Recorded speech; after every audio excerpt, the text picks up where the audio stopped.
My name is Margaret. I'm an occupational therapist. I am officially retired, although I believe I'm busier now than I was before.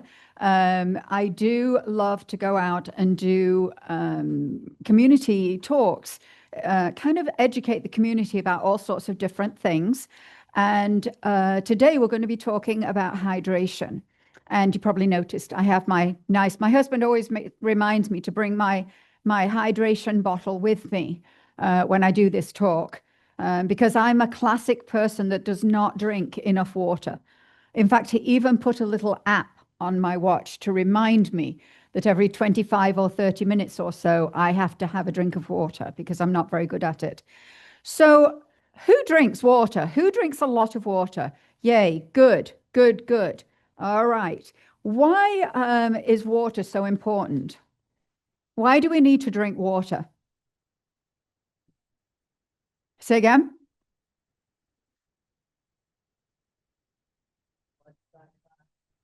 Yeah, yeah, it does. It does all sorts of things. So listen, water is the basis of life, believe it or not. Water has no calories. Yay. Yet it is essential for sustaining life. You can survive without food for several weeks, but only a few days without water. That's how important it is. Dehydration can happen very quickly. Has anyone ever been dehydrated, diagnosed with dehydration, been to the hospital with dehydration? Yeah? It's not fun, is it? No, I've had it, believe it or not, recently. I will tell you that story.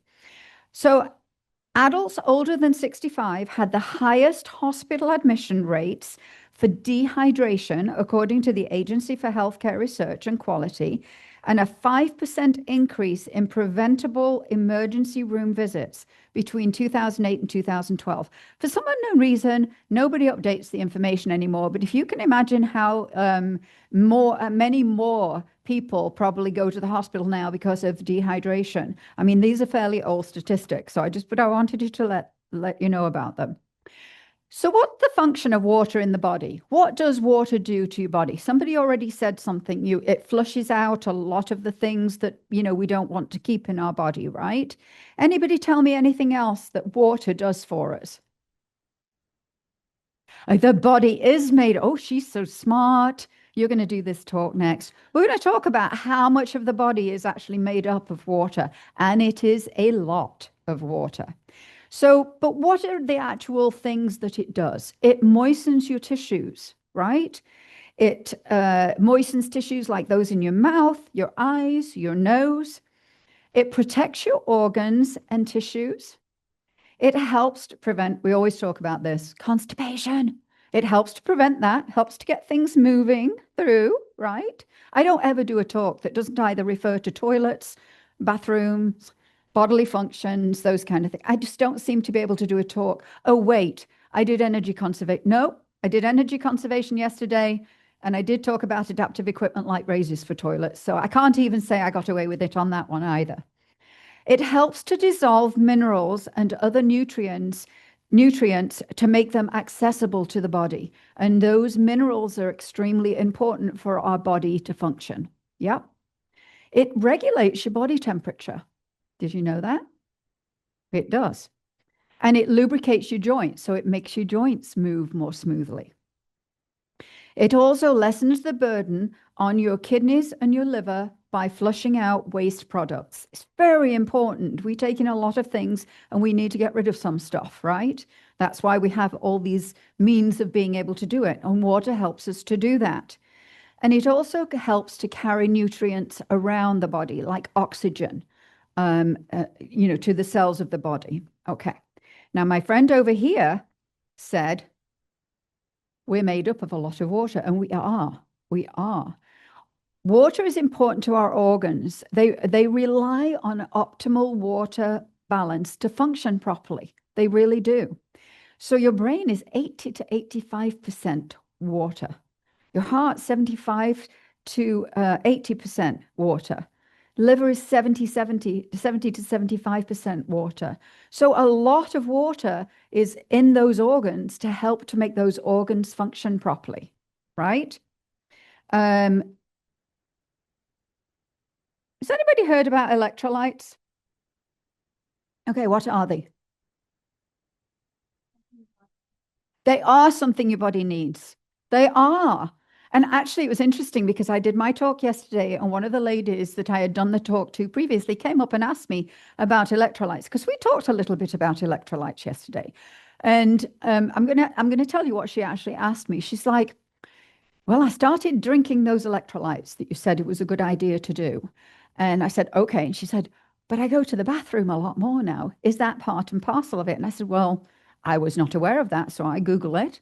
And yes, it is. It does sometimes, in certain circumstances and depending on your body, make you go to the bathroom a little bit more. So, note to self, electrolytes can make you go to the bathroom a little bit more. But anyway, all electrolytes play a very important role within the body. They help to regulate chemical reactions, maintain your fluid balance inside and outside your cells. And you've got cells everywhere. Your body is made up of cells. Electrolytes are a key diagnostic in diagnosing a variety of medical conditions. Did you know that? When you look at your blood work, what do you see? You see whole lot of numbers, right? Because that's what they're doing. They're checking all your levels. There's a thing called the trio of electrolyte trio. Does anybody know what the three things are that are in that electrolyte trio? What does your doctor check you for? Say again, what?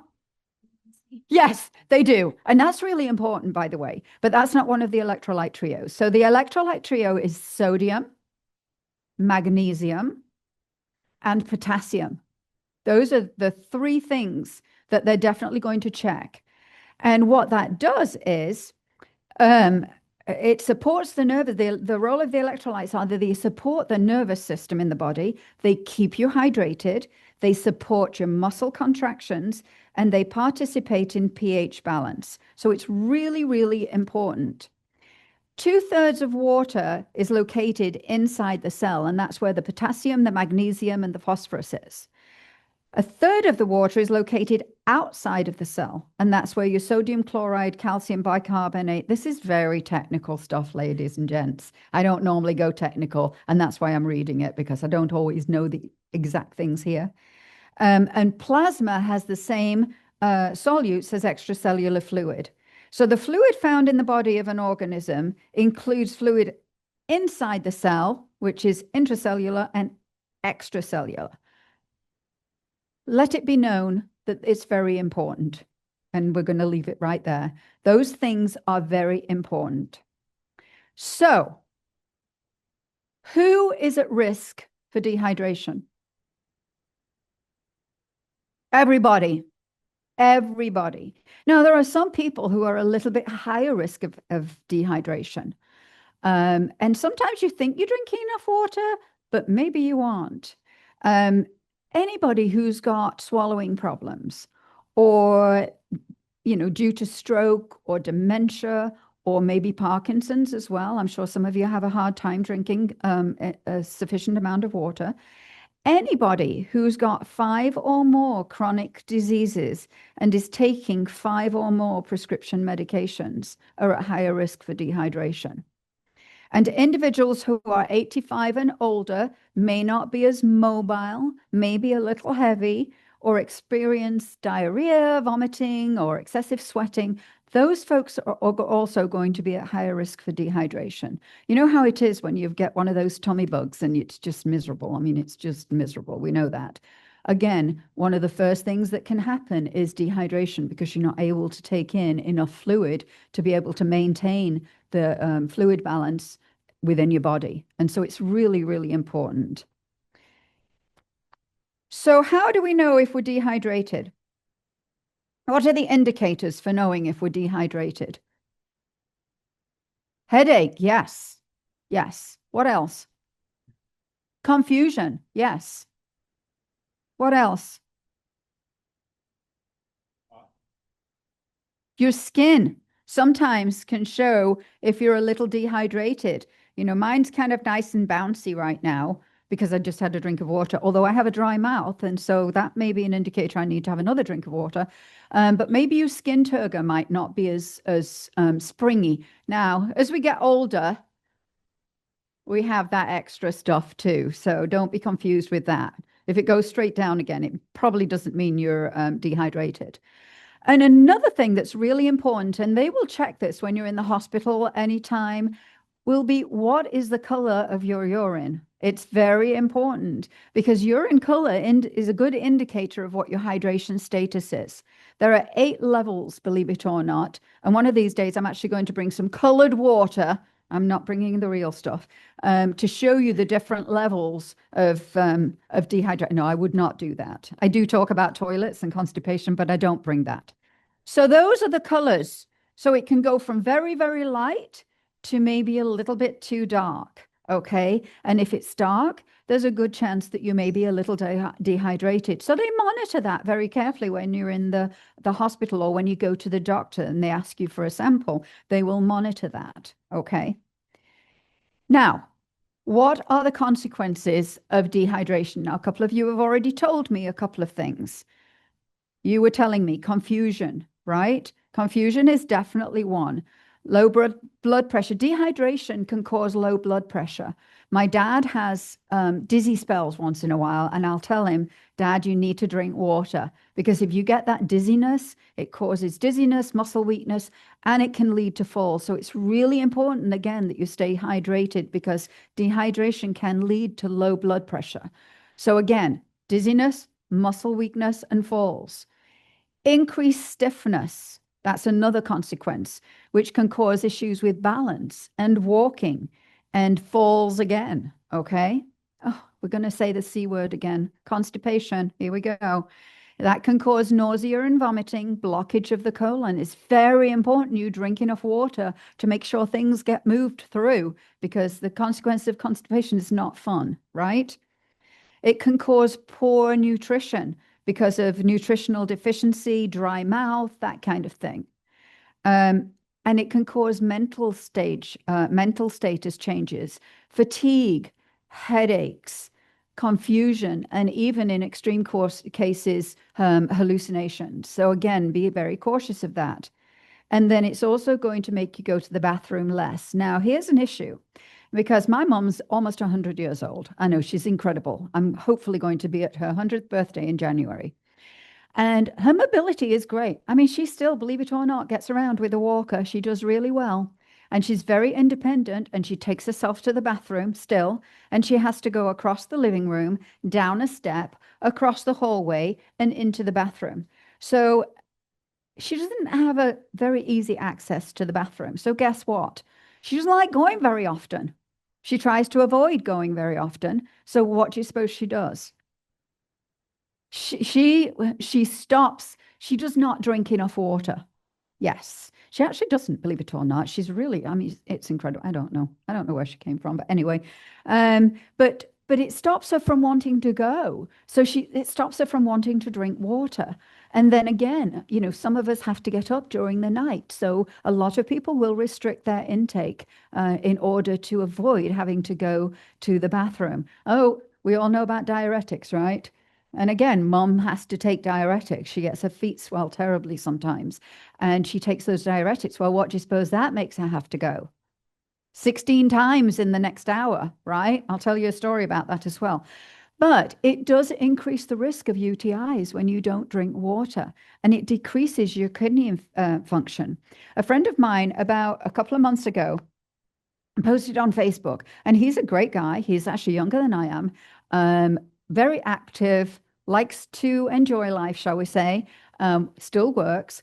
And he posted that he was in the hospital and that he had started feeling unwell and was taken to the hospital. And by the time he got to the hospital, he was diagnosed with dehydration. His kidneys had already started to not function properly. I know, very, very quickly. They were very badly impacted by the fact that he was dehydrated. Now, they were able to reverse it and give him as many fluids as they possibly could. And he was fine. But he put it on Facebook to give everybody a warning. And I read this and thought, wow, I mean, that's crazy. There's no way this guy should have ever been in the hospital. And then, funnily enough, another friend responded to his post and said, oh, guess what? I'm in the hospital at the same time with the same thing. She had dehydration. So, fast forward 2 or 3 weeks, and it's my grandson's graduation, right? He goes to a school that has a lot of kids. And what do you do when you're sitting watching graduation? Well, fortunately, unlike when I went to his sister's a couple of years before, they moved it to the evening because then it was in the daytime in full sun. It was absolutely brutal. This time they moved it to the evening. We were sitting in the shade. I was there with my bottle of water. We got through the, oh gosh, 500 kids that had to go and think. It was a shame because actually my grandson's initial was H. So we could have left after about 150, but his girlfriend was a V. So we had to stay until the end. And I had decided that I wanted to have photographs taken with my grandson in his full regalia with all his things and all that kind of stuff. So we were there for about 2.5 hours. I'm drinking water. And I suddenly said to my husband, I'm like, I don't feel so good. Something's not right. I need to get out of the bleachers. So he took me down, and by the time I got down to the path in front of the bleachers, I could barely stand up, seriously. By the time he got to the end of the bleachers, I was literally on the floor. I felt absolutely terrible. I was sweating profusely, starting to get confused, couldn't answer. Tummy was really messed up. Guess what? Dehydration. Yeah, it was great fun. Fortunately, a nurse who was leaving the actual arena saw me and came back. And at this point, I was lying on the grass, mortified in all these people, me on the floor, not elegant at all.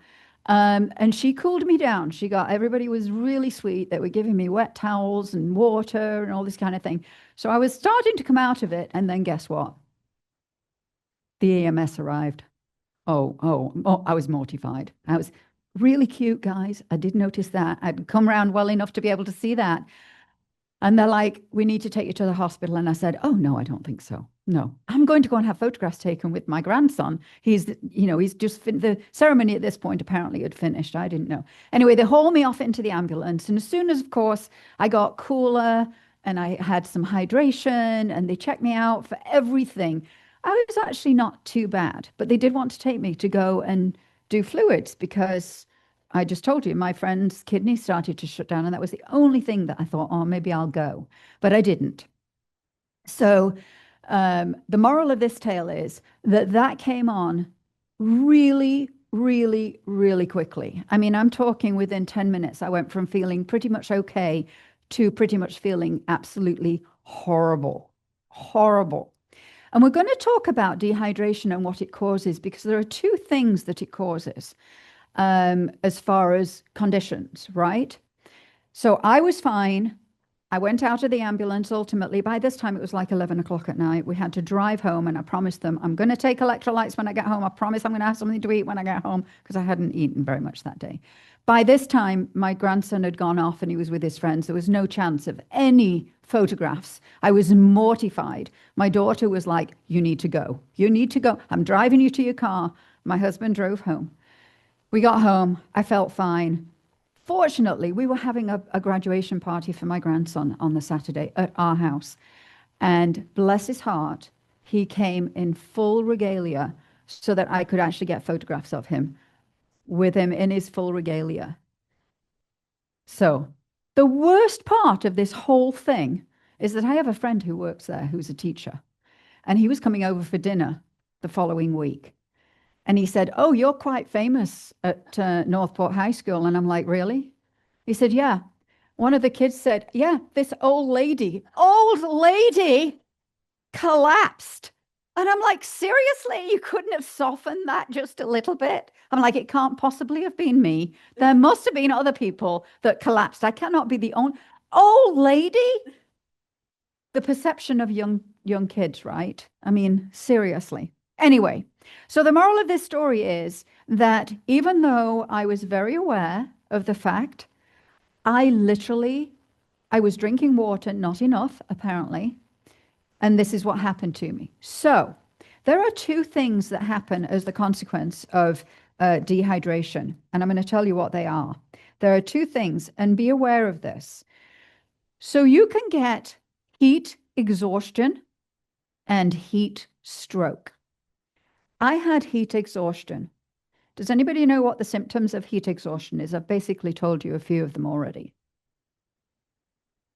Heavy sweating. I was sweating like it was dripping off me. Even though I was dehydrated, I was sweating profusely. I had a upset tummy.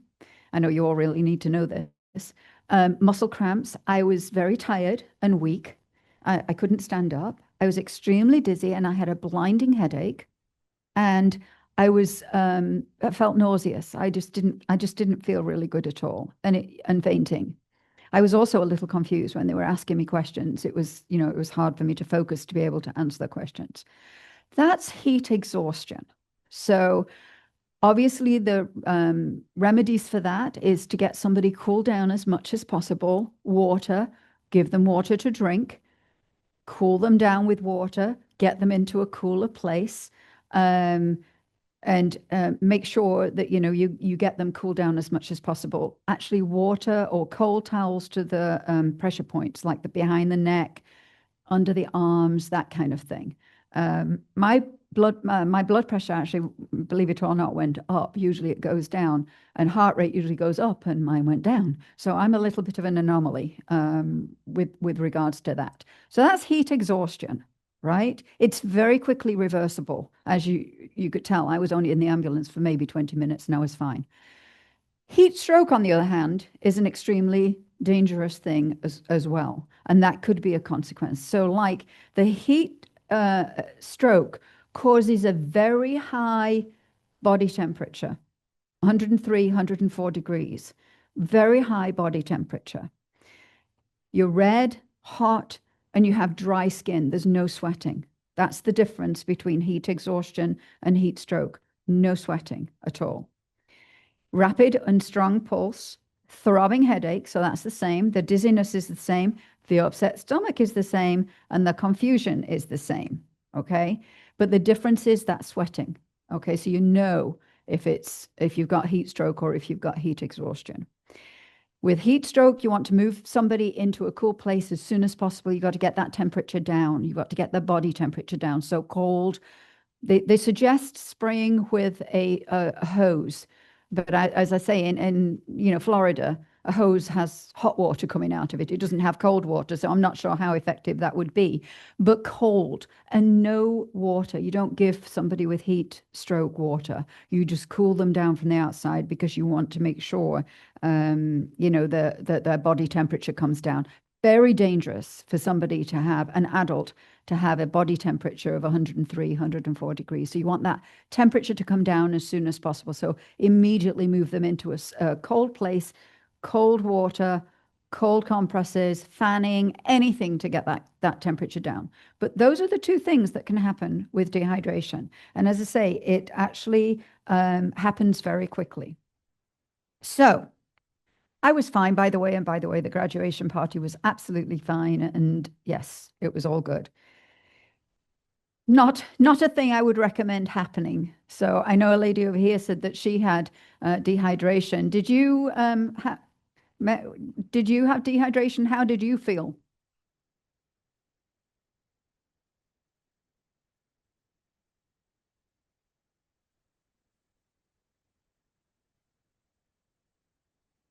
Yeah, yeah.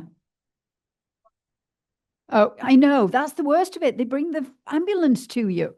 It's like mortifying. So they were cute though. Anyway, how much water should we be drinking? Does anybody know how much water technically we're supposed to drink? Yeah, basically, if you take your body temperature, if you take your body weight and halve it, that's technically how many ounces of water you should be drinking. Now, some people can tolerate more water, some people can tolerate less. I don't drink a lot of water. I don't drink enough water. Yes, yes. Temperature? Should it be ice water? You know, it's preference, I think. They do say that room temperature water is easier to absorb. Now, I'm English, so as you can probably guess, I do not like ice in my water. I do not like ice in any of my drinks because I don't like cold drinks. And no, we do not drink warm beer. We drink room temperature beer, just in case you know. So I don't know if there's a huge preference, but I know that I can absorb water faster if I'm drinking it at room temperature. But most people over here like gallons of ice. It's you know, you ask for light ice and you get half a cup full. You know, that's not light ice for me. So I don't know. Do you drink it room temperature or cold? Yeah, yeah, yeah. And I don't know. I'll Google it. I'll find out. I'll research it. Still, Uh-huh. still got ice. Uh-huh. Oh, well, that works for you. That's good. And you don't have to get up six more times to go to the bathroom? So when I was talking to my mom about drinking water, because it is really important, you know, she doesn't like to drink a lot of water, and I said to her, "Mom, you do not have to gulp down a gallon of water all at one go. Have it part of your routine. Put a glass of water by the side of you, and every time an advert comes on the TV, if you watch TVs with advert, they're awful, um, or every 10 minutes or so, just take a little sip. It's going to absorb easier and it's not going to have to make you go to the bathroom as fast as if you slug a whole cupful back and then have to go to the bathroom. I was going to tell you when I had my incident and I got home, I drank my electrolytes and I had about 3 glasses of water. In the first 2 hours I went to bed, I was up 4 times. It was not fun, not fun. So they reckon about half your weight in water, but a lot of people can't drink that amount of fluid. Now, do we need to take fluid in purely from water to stay hydrated? No. There's a ton of stuff you can do. And water's kind of boring. I don't know about you, but I find water a little bit boring, but you can make it more interesting. You can add fruit to it to make it more interesting. Flavored water, just don't do the high sugar content water.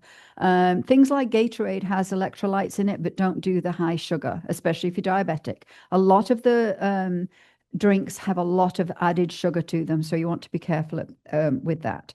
But you can also do things like fruits, vegetables, infused water with fruit, or flavored water. All of those things are good. Where's my other piece of stuff? Hold on, because I want to. I've lost it. No, oh no, I've lost it. I don't know what it is, where I did it, where it is, but that's okay. So who can tell me some fruits and vegetables that have a high water content? Watermelon. Yeah. And cantaloupe. Yes. Oh, honeydews are amazing right now. I don't know what I've done with it. Is it over there somewhere? No, I don't see it either. I don't know. Did I bring it in? Maybe not. Who knows? I never know where I've got things. So watermelon, cantaloupe, yes. Cucumbers, yes. There are some vegetables that are dehydrating. Does anybody know what they are? Asparagus, artichokes, beets are dehydrating. They have a diuretic effect. Now, let's talk about caffeine. Caffeine is actually, again, a dehydrator. It is a diuretic. So, does that mean you cannot drink your coffee in the morning? Because as somebody told me at the last talk we did this, every liquid that you take in turns to pee, right? So it can't be that bad. Would I suggest that all you drink every day is coffee or tea that's caffeinated? No. So if you're drinking caffeinated drinks, you want to balance it. Make sure you balance that. You want to make sure you're taking in some water, maybe some drinks that haven't, got the caffeine in them. But certainly, it doesn't mean to say, good job. It doesn't mean to say that you cannot drink things that you would normally drink. Alcohol. Let's talk about alcohol. Alcohol is a natural diuretic as well. You probably find if you have a glass of wine, you frequently, thirsty after you've done that. Again, do you not have to drink wine? Do you have to cut it out altogether? No, you really don't. But you just need to make sure that you have plenty of water when you're drinking it, right? And maybe don't drink too much of it. Decaf coffee would probably not be as bad because it's the caffeine that is the diuretic. So I would say that decaf stuff is probably not as bad. But would I again recommend that you do nothing but drink decaf coffee and tea all day? No, I would say vary what you're taking in. And again, make it part of your routine so that you're actually reminded to drink, every so often to make sure that you're getting that hydration. What else? What else is on my list? I can't remember. So, oh yes, and exercise. When you are exercising, I don't know about you, but it is brutal out there at the moment. It's actually been quite pleasant in the morning. I tend to get up very early in the morning. I'm an early bird anyway. So I get up early in the morning and I go and do my walk in the morning when the sun hasn't even come up. A lot of times I'll set off when it's still dark, and it's still dark by the time I get home because I can't handle the heat of the sun. And if you're out in the sun, again, it's very important that you protect yourself. So you want to wear protective clothing, hats. Make sure you're wearing sunscreen. Make sure you are drinking plenty of fluids when you're out there. And make sure that you're, taking breaks. That's really important as well. Exercise, naturally, you sweat. So you'll find that a lot of people like athletes, that kind of thing, can tolerate being out in the sun and exercising and not end up with dehydration because they are trained to be outside and they do naturally hydrate as they do that. That's part of their routine. But if I'm outside, I need to make sure I remember to do that because I'm not an athlete. I just go out and do my little walk in the morning and drink a lot of water when I get back. That's for sure. Again, really important to protect yourself. Don't go out in the heat of the sun. If you can, exercise earlier in the morning or exercise or walk in the evenings when it's not quite so brutal. And make sure you are maintaining that fluid intake. Any questions? By the way, as we get older, believe it or not, our body changes. Have you noticed that? You notice that there are some small changes going on in our body. We, as an older person, require more hydration. Our bodies require more hydration. Know that you drink Gatorade. Yes, yes. But you look on the label, like Gatorade, it really doesn't give you a whole lot of information. So this is interesting, and I do drink electrolytes. I don't drink them all the time.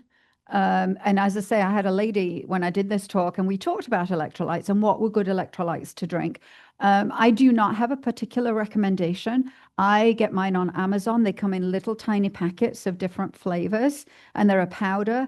And in this, because I'm not very keen on the taste, I'll actually put one packet in a whole bottle of this and then drink it as the day goes on. When I was working full time, I would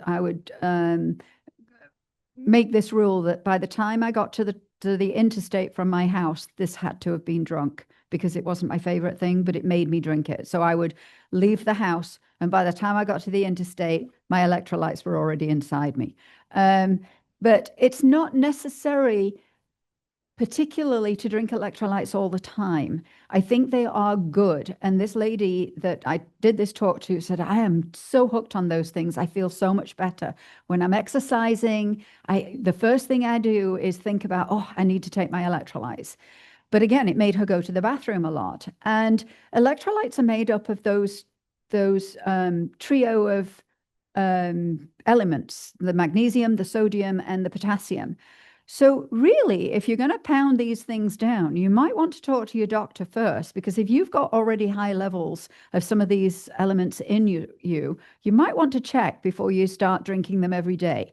As far as recommending, as I say, I use one that's, I can't for the life of me think what it's called. Liquid IV is a good one. There's one the one that the lady had yesterday was drip drops or something like that. Mine is something you thing, and they come in different flavors, but they come in little sachets. They're like this wide and this tall. And on Amazon, if you search Amazon, you'll see a whole slew of them that come in. But again, avoid sugar. Avoid the sugar. Most of them are sugar free. Yes. Mm-hmm. Yes, there is.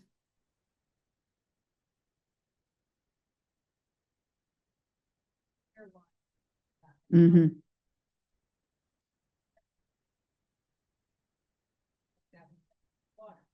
Another, my father, when he was golfing, maybe 2 years ago, he was getting headaches and stuff in Florida. Mm-hmm. And his cardiologist said, make sure you really stay hydrated. So he was really hydrated. And then he had like the fainting spell and the headaches got even worse. And he's like, I don't understand. What he was doing was he was drinking so much straight water that he was actually like had too much. Yeah, he was like drowning himself. And either an electrolyte drink or if you have to, don't make it happen as a take a little packet of like potato chips with salt. Just to get a little bit of salt in with the water. Yeah. You don't want to just leave. Yeah. And that's really important. Listen to your body, listen to what it's saying to you, because that's really, really important. I was going to say, you mentioned something and I was going to say something to you. You mentioned about your dad and the golf course and taking electrolytes, and it's gone completely. I have. Oh, the Gatorade thing. Yes. Some of the packets that you can get are also have an alternative sweetener in, because otherwise they would be horrible to taste. And I looked on the packet yesterday when she brought them in for me, and I could not find out what the sweetener was. But do be careful of that. A lot of high sugar, oh, that's the other thing I didn't mention. Processed food is something that you really should be avoiding eating, not only because it's loaded with probably sugar as well, but it's loaded with salt. So be careful of things like pickles, deli meats, potato crisps. We all like those if you have them. They are good, those, because sometimes you do need that salt. And I don't know about you, but my body tells me when I need something like that. It really does. It's like you need to go and get that packet of potato chips out of the cabinet. And usually my husband's got it before I do. And then I see it and I'm like, darn it, you brought the chips out, darn it. But sometimes your body is telling you you need that saltiness. Just don't pound a whole packet down at the same time. So watch what you're eating. A lot of processed foods, a lot of ready-made meals, those kind of things can have a ton of salt in them. And that's going to make you feel much thirstier as well. It is going to add things to you. There was something else and I can't remember what it was, but thank you for that. It really does make a difference. You can overload with fluid. Oh, I know what it was. Okay, so you see things come to me. This is what happens. So there are some folks with certain conditions who have to limit fluid intake. Okay, and that's really important. So if you have renal issues, renal failure, that kind of thing, your physician may put you on a limited intake fluid. So you, again, be very aware of the medical conditions that you have, because cardiology, you can overload. Sometimes that happens. And renal issues can cause fluid overload as well. And so you really do have to listen to your body, make sure you check with your physician before you go crazy and have 3 packets of electrolytes in a day. I told this lady, I'm like, yeah, you need to back off just a little bit and check with your doctor, because I don't want to, say I don't get any commission from selling electrolytes, by the way. But they are important. And when you're sweating, you do lose a lot of those elements. So it is important. So thank you for telling me that. But if your doctor's told you you're on a restricted fluid, please do so, because there is a reason. If your kidneys are not functioning properly, it's not able to eliminate all that fluid. And then you're going to have things like swollen feet and bad things will happen. So any questions? Any other questions? The most important thing to do is listen to your body, Don't do crazy stuff at midday. Try and avoid being out during the day and get into the habit of drinking a little bit of water, just sips all the time. Have a bottle of water right next to you. Yes, sir. Thank you. I've been told by the doctor just that fruit juice and things like that don't count. Oh, any liquid counts. This is what a nurse told me. Any liquid counts. Now, fruit juice is one of the things, it can be an alternative to drinking water. You do not just have to get your fluid intake from water. Remember that. There are alternatives. Fruits and vegetables that will provide you with liquid. Watermelon is saturated with water. Fruit juice, if you are drinking fruit juice, it tends to have a high sugar content. Now, it is natural sugar, so it's better than having added sugar to it. But if you're drinking fruit juice, water it down. I would water it down a little bit so it's a little bit more diluted. And again, if you are drinking something and you are passionate and you love to drink something, don't make that the only thing that you drink.